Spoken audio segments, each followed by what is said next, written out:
Texas. Every week we open the Science of Mind textbook, not quite to a random place. We open it to the next place from where we left the previous week, and we read and then talk about a passage from the Science of Mind textbook. And we also hear your examples of how that information or how that concept has shown up in your life, or answer questions you may have about how to apply it in your life. But before we begin, let us simply breathe together and know that now is the perfect time for us to explore and go a little bit deeper with Science of Mind principles, these universal spiritual principles that are the guidance and the support for a life we each individually love, and creating a world that works for everyone. This is our task. We accept it with joy, and so it is. So if you have been with us, you know that we are in chapter 18, the law of attraction, and we have been in this chapter for a couple of weeks, and we'll finish it out today. And in the Law of Attraction chapter, we're at near the end of the chapter, beginning on page 305, with the section titled No Personal Responsibility. And today we will be able to talk about no personal responsibility and the law of correspondence. So let me begin with no personal responsibility, both paragraphs.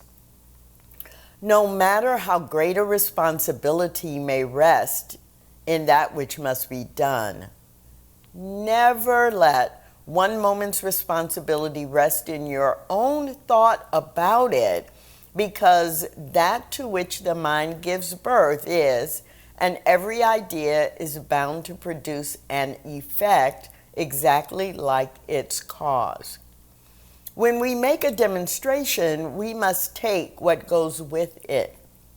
Therefore, all demonstrations should be made in peace, in confidence, and in joy, and in a realization of divine love and perfection permeating everything. The reason for this is evident, for we are dealing with the law of cause and effect. We're not depending upon chance, but upon the law. The responsibility of setting the law in motion is ours, but the responsibility of making it work is inherent in its own nature. We must know that we are dealing with the substance from which all things are made. Nothing moves but mind, and we are dealing with the mind that is mover, creator, the cause of all that is or is to be. We should sense that back of the word we speak is the power of the universe surging to express itself. Then speak the word consciously, knowing that it is law. All right, so let's unpack that a little bit. Again, context. We're in the chapter on the law of attraction, setting a mental atmosphere in order to manifest what you desire, and remembering that there is no failure. So all of that was earlier in the chapter.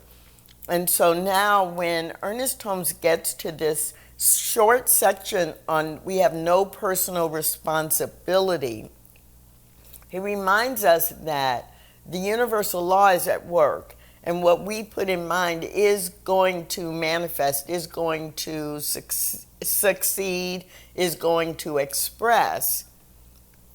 But we have no responsibility for making it happen, except that we hold it in mind, that we initiate the law, that we set the law into motion, right? So the responsibility of setting the law in motion is ours, But the responsibility of making it work, we can't make it work. It's inherent. It is working all the time. So every idea is bound to produce an effect exactly like its cause. We can't fret about, we can't worry about what it is we're creating. We focus on what we're creating, what we want to see. So no personal responsibility is not saying you have no responsibility to choose what you want and to focus on it. It's reminding us that we are not responsible for the actual doing of the shift.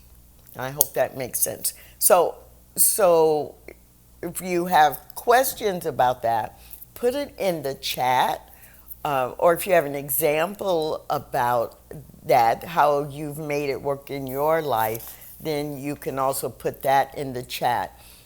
And I'm going to go into the first part of the law of correspondence, and then I'm going to open it up to all of you for your comments and your examples.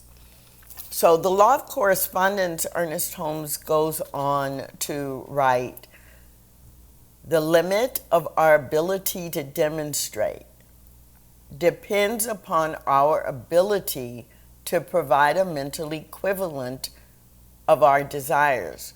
For the law of correspondence works from the belief to the thing.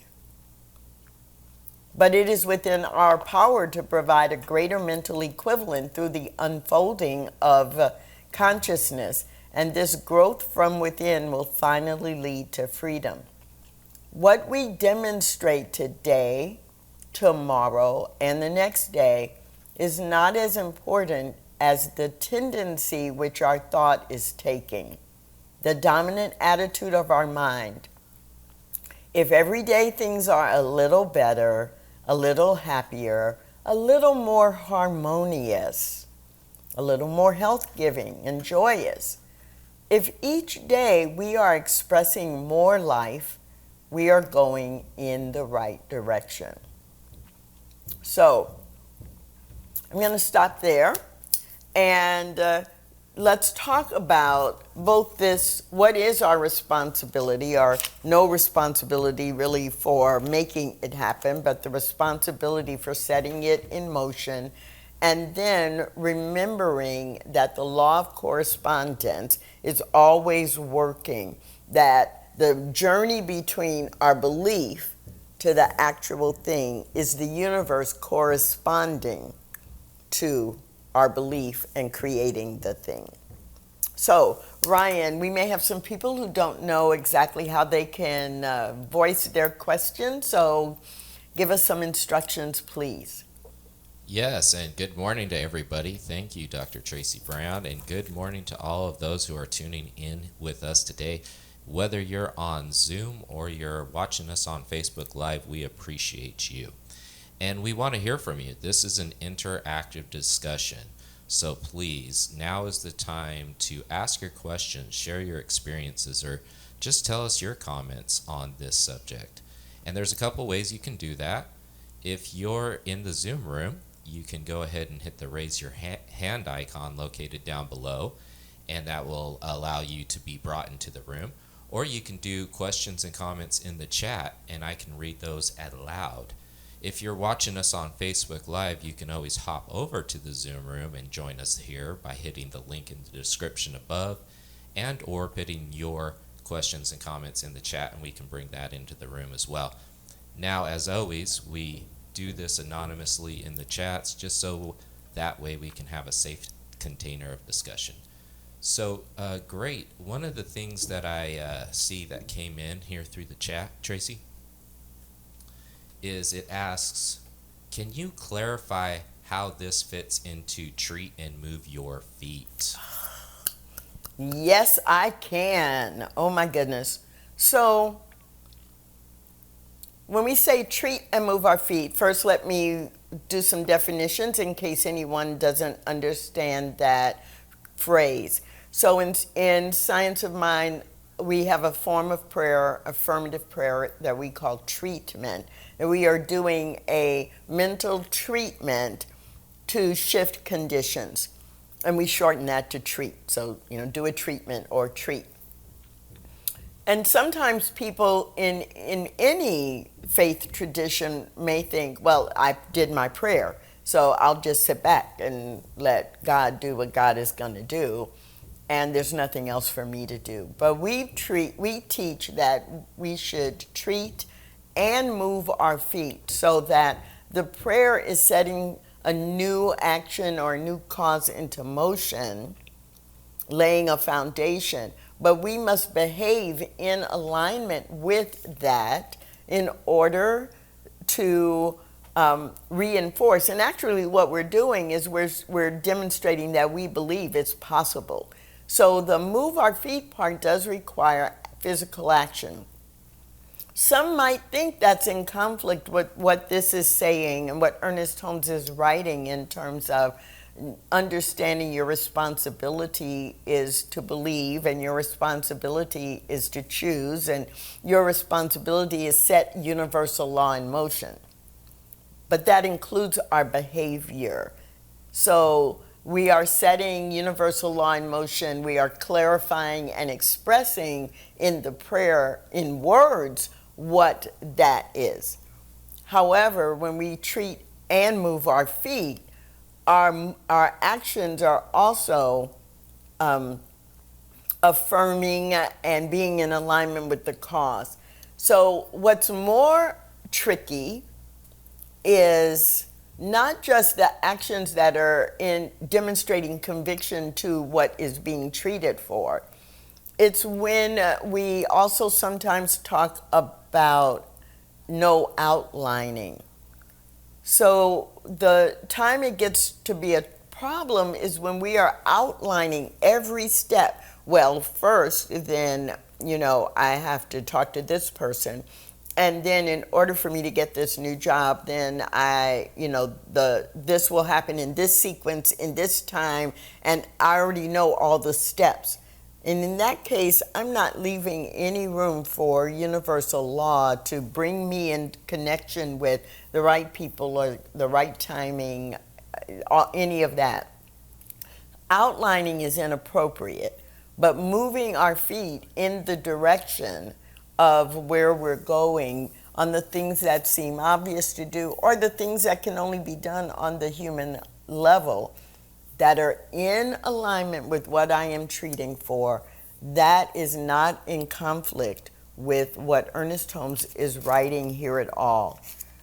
Summary line, if I put it into one sentence, our actions are also activating universal law. We're just not taking responsibility for every step in the process that moves from belief to manifestation. Hope that's helpful. Yeah, it was very helpful. So I have a couple of comments that came in here, and I thought I would share here. While people are getting ready to raise their hand, we love to hear from you, so I just encourage you to do that. So one of the comments that came in is, it says, from my personal experience, I can't stress strongly enough that we must be increasingly aware of our moment-to-moment thought patterns. Peter often says that if we wonder why our life is like it is, we must first look at our thoughts. And I thought that really resonated with what we were talking about. Yes, absolutely so. Absolutely so. And that is true whether we are excited about our life right now or whether we are disappointed or afraid in our life right now. It always goes back to what Ernest Holmes wrote here, to the dominant. What we demonstrate today, tomorrow, and the next day is not as important as the tendency which our thought is taking, the dominant attitude of our mind.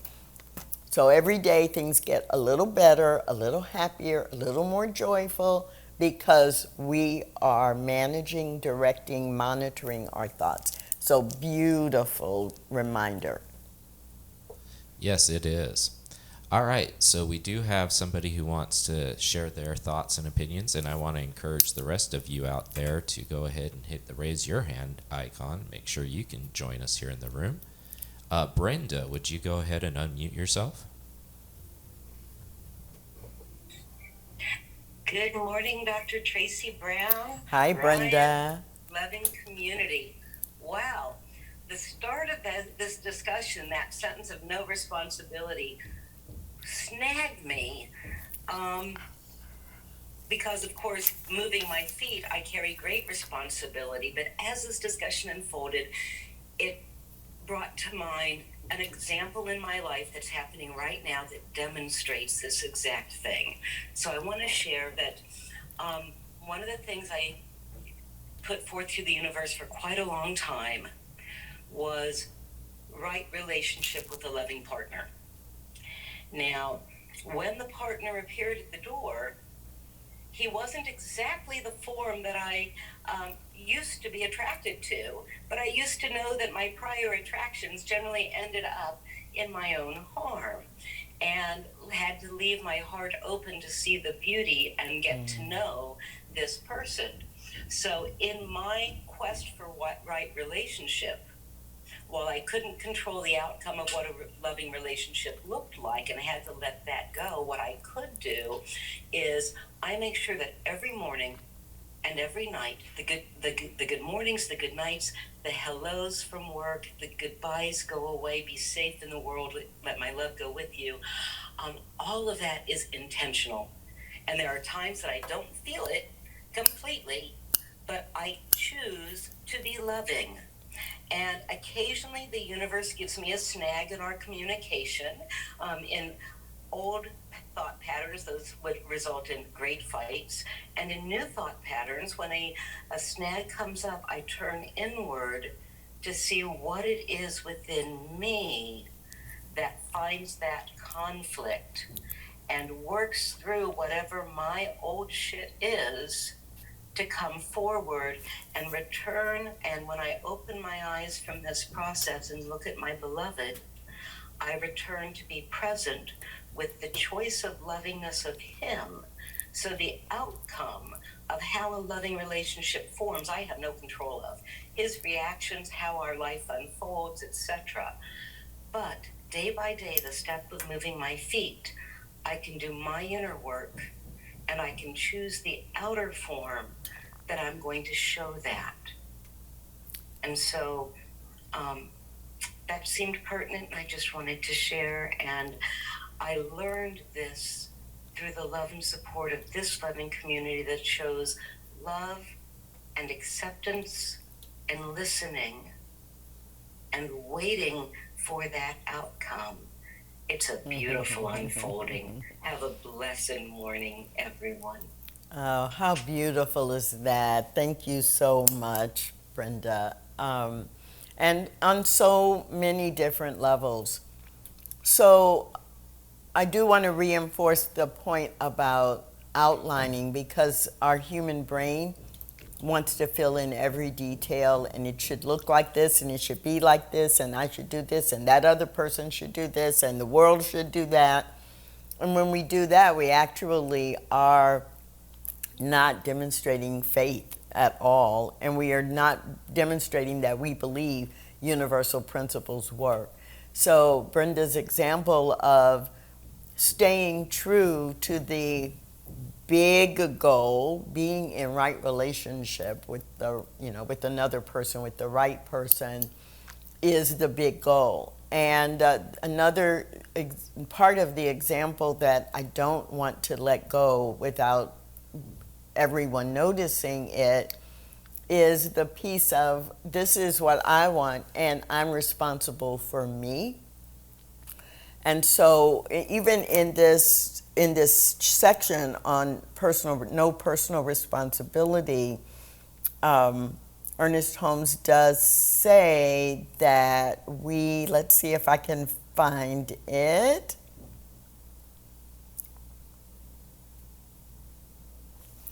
Maybe it's in the beginning of Law of Correspondence.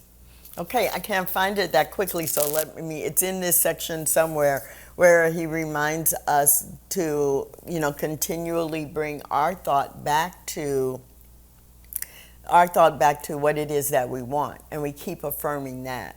Because what happens is we slip off course and we start thinking about what's not working, and we start spending so much of our mental energy there that we get more of that. We get more of the what's not working instead of what is it that I can do, what is it that I believe, what is it that I want, and then the universe is conspiring for that to come forward. So just a really beautiful example, and it's really about practicing, and practicing some more, so that we create this dominant tendency that gives us then the law of correspondence in action.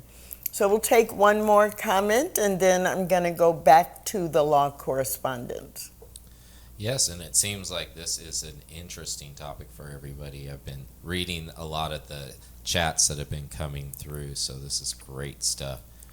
So I'm going to call into the room. Dennis, do you want to go ahead and unmute yourself, Dennis? Yeah, good morning, everyone. Good morning, Doc. Hey, Dennis.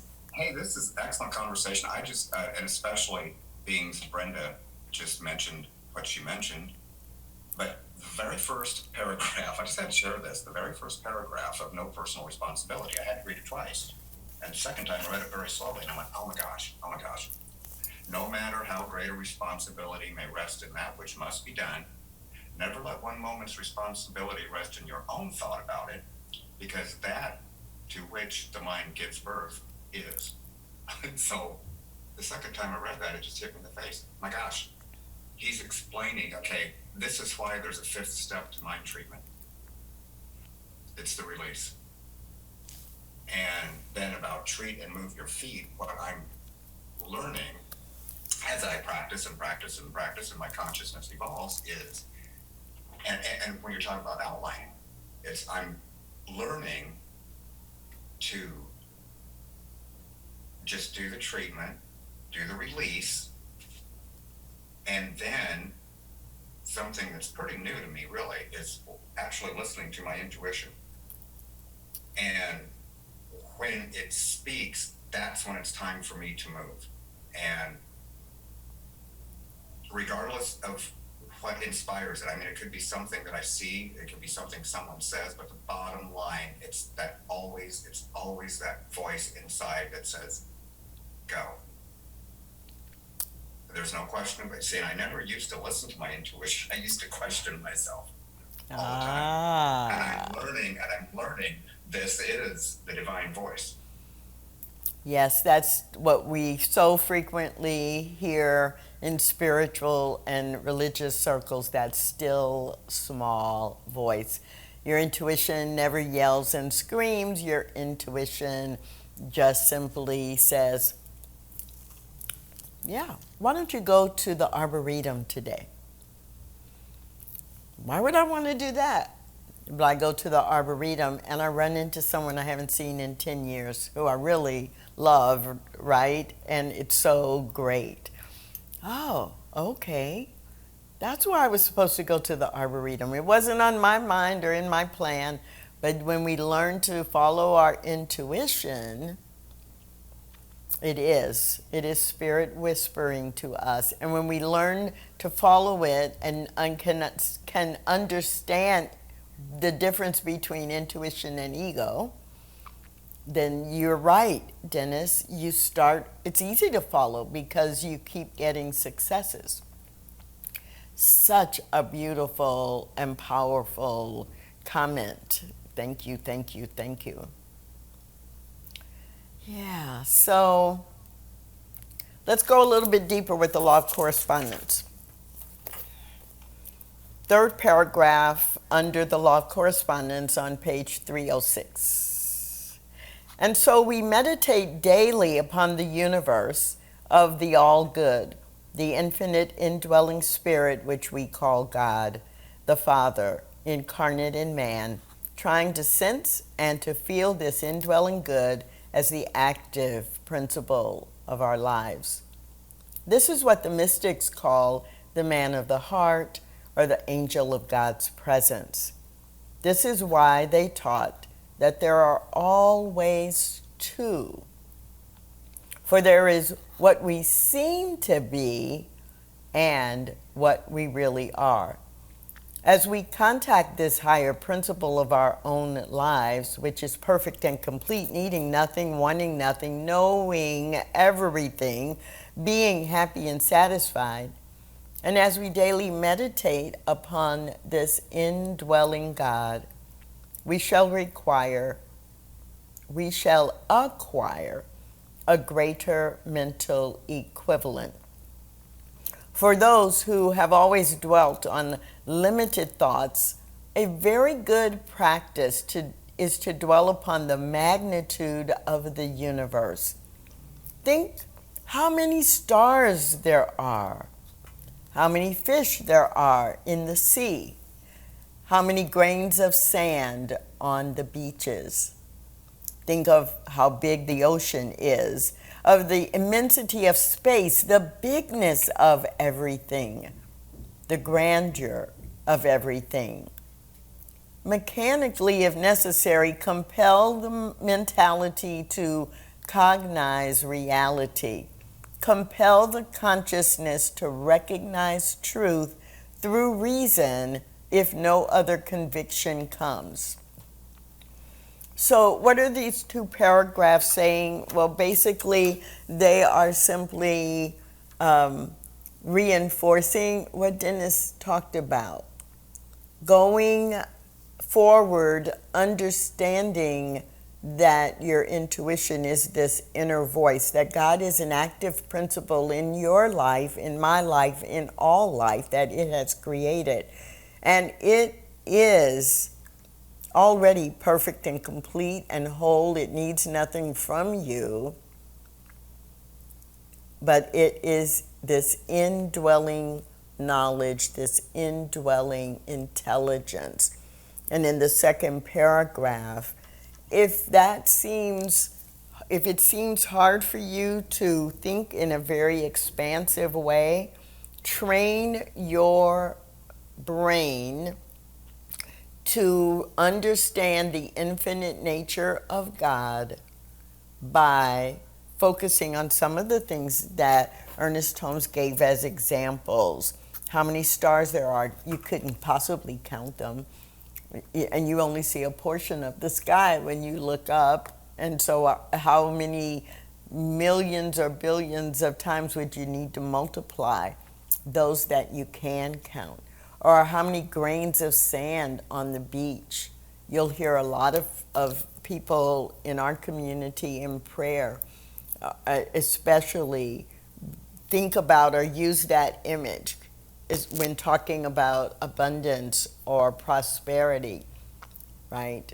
More grains of sand on the beach than I or any individual could possibly count.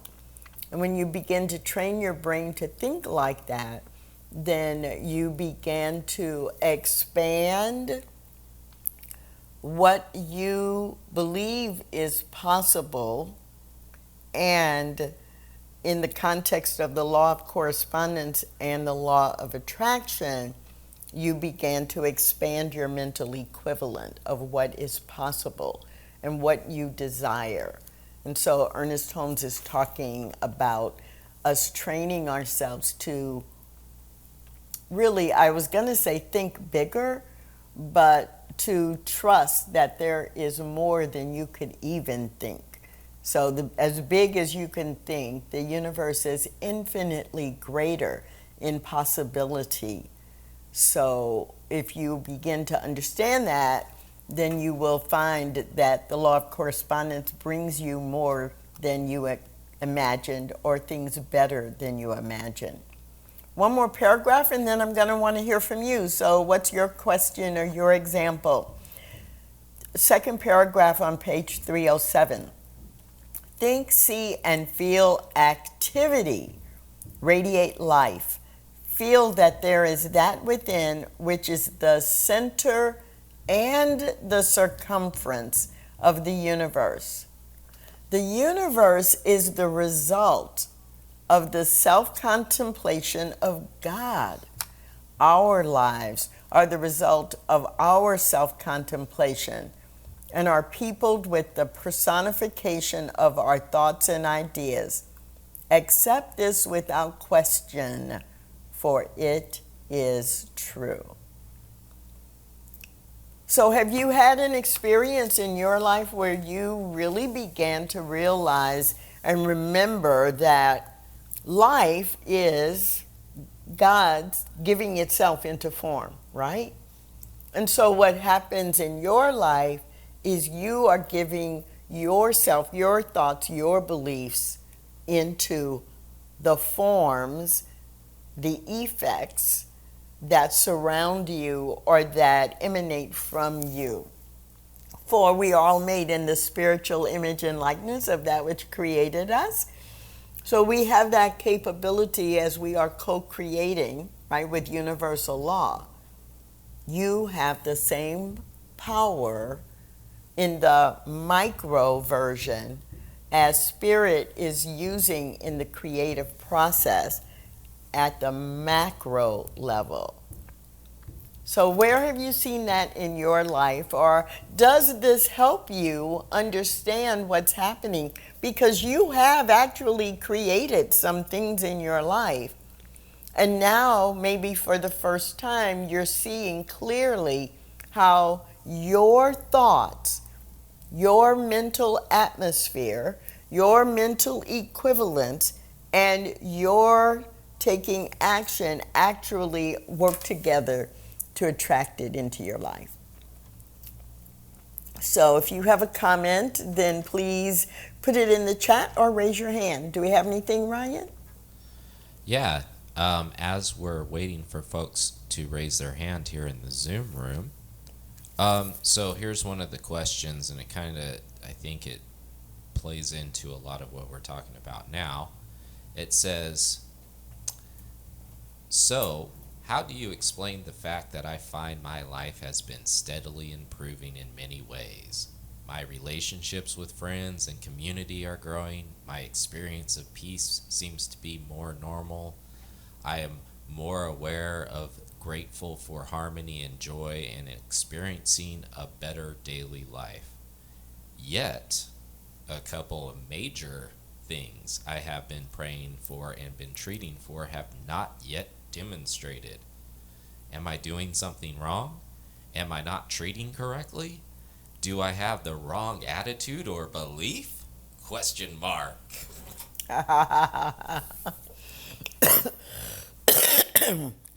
So I laugh, but I'm not laughing at, because every one of us has been in that place.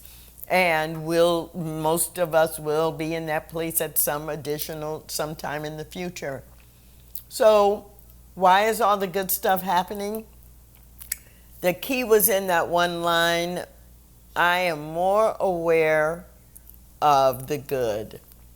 I am paying attention to the good, and more good happens. And another key is, yes, it's happening because you're noticing it, you're grateful for it, you're watching for it, you're expecting it now. That is the why it happens, because what we hold in mind is what we actually produce. That's a great example of the law of correspondence, the tendency which our thought is taking. Now, the key for the second half, I love it because the answer was built into the question. Summarizing, paraphrasing a little bit, but there are a couple of big things. They haven't happened yet. The fact that in the question the word yet was already there is an indication that you know it's going to happen, but it hasn't happened on the human time and space continuum yet. One of my favorite reminders to myself is delay is not denial.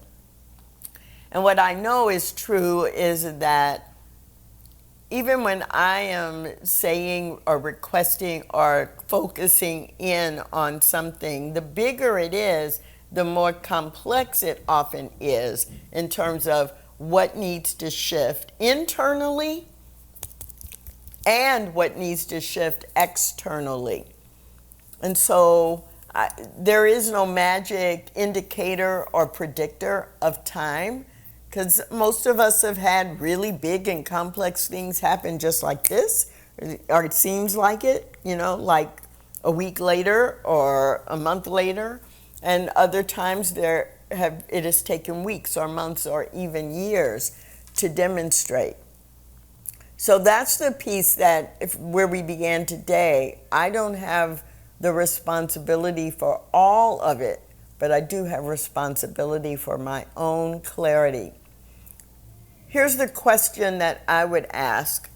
I would ask number one, I would ask, why do I think one thing is big and something else is small? There is no big nor small in God. So just the fact that I am thinking, well, this small stuff is happening and I'm making it happen and I can notice it, but this big thing hasn't happened yet. Small and big is a human metric. So it may be that because I think it's such a big, complex, hard thing to manifest, that I am actually putting a barrier there because I don't really believe I can have it yet. I don't really believe that I deserve it. I don't really believe that it could happen as easily as what I have labeled all these small things. That's some internal work. The second question I would ask is just overall, do I really believe it can happen? How quickly, when it seems to be delayed, how quickly do I go to, well, it may not happen anyway, or I may not be doing something right, or I don't know, maybe it's not supposed to happen and I should choose something else to focus on. If I'm reverting or relaxing into the negative or the not yet thought, the universe is just saying yes. Okay, well, you're not ready for it yet. Oh, okay, you're not really sure you want that yet. And so in that sense, my internal thoughts could be slowing down the process as well. If I feel really confident that I am keeping myself on the path and I truly do have belief, I'm working with my own belief, and I don't have any hesitancy there, then I am trusting that there are some people that need to be in the mix, or some scenarios that need to unfold that require more intricate pieces of the puzzle to be put together. But I don't have doubt. Some of you have heard me talk about, and I say it in prayer a lot, no doubt, no drama. Like I refuse to entertain any doubt, and I refuse to create drama. Instead, I turn my attention to the demonstration, and then I talk again about the demonstration I expect to see. Not I want to see, like, oh, it'd be so great if that would occur. I want it because I'll keep wanting it. But I turn to the demonstration that reflects these qualities of God. I know it is mine to experience, and so it is, right? I've got to have that definitive. One final comment about that, and then we have time for maybe one more question before we close out. A final comment related to that is how the comment ended around, am I doing something wrong? Should I pray differently? Are my treatments not right? So here at CSLDallas, we do not subscribe to New Thought guilt. Stop it. We do not subscribe to the idea that, well, I would get it if I just prayed better. Oh, I would get it if I'm meditating 3 times a week. Maybe I need to meditate 5 times a week and then Big Daddy God will give me this reward. We don't subscribe to that. We do subscribe to it is important to do your daily spiritual practice. If you are going through something, if I am going through something, I may be in spiritual practice 35 times in the flow of my day, because I am constantly bringing myself back into alignment with what I want. If I catch myself thinking about what I don't want, I will stop and I will meditate for 5 minutes, or I will stop and I will do a spiritual mind treatment, or I will stop and I will pick up the Science of Mind textbook, open to a random page and read. I will go into spiritual practice to affirm what I want. But it's not a tip, it's not a payment. It is me monitoring and managing my alignment with my soul and with spiritual truth. So if I'm doing my spiritual work, I know that the outcome is guaranteed. And my spiritual work has to be done in that context. But it's not a bargaining chip, because even in this section, Ernest Holmes writes about the responsibility of making it work is inherent in God's own nature. Okay, we're not depending upon chance. We are working with spiritual law. So all of it is always working. It's not, let me pray more and I'll get it faster. It's all about your belief and your alignment with universal spiritual law. So, Ryan, do we have any final comment or question before we close out? Yeah, well, I just wanted to read this one last comment. It says, moving our feet is important, whether it is mental or physical. It is that the Spirit can only do for us what it can do through us. We live in a space-time continuum, so we have to engage it here. So I thought that was a great summary of it all. That is a perfect summary of it all. And I love that it's in the comments, because all of us are doing this work.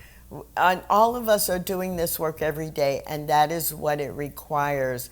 And it requires us to remember. It requires us to study, which is why we go to the textbook.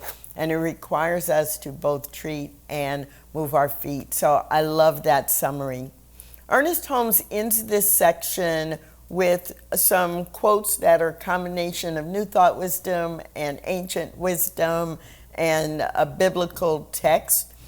And so at the very last paragraph of this chapter, he starts it off with, nothing is real to us unless we make it real. Nothing can touch us unless we let it touch us. Refuse to have the feelings hurt. Refuse to receive anyone's condemnation. In the independence of your own mentality, believe and feel that you are wonderful. That is not conceit. It is the truth. And at the end, he reminds us, ask and it shall be given to you. So shall my word be that goeth forth out of my mouth, it shall prosper. Every one of us can use the law of attraction to improve our lives. We have the capability to do it. More importantly, we have the responsibility to do it through alignment with universal spiritual law. That's about all the time we have for this week. The Science of Mind class on Sunday morning, 9:15 a.m. Central Time. Please join us on Facebook Live or in the Zoom room next week.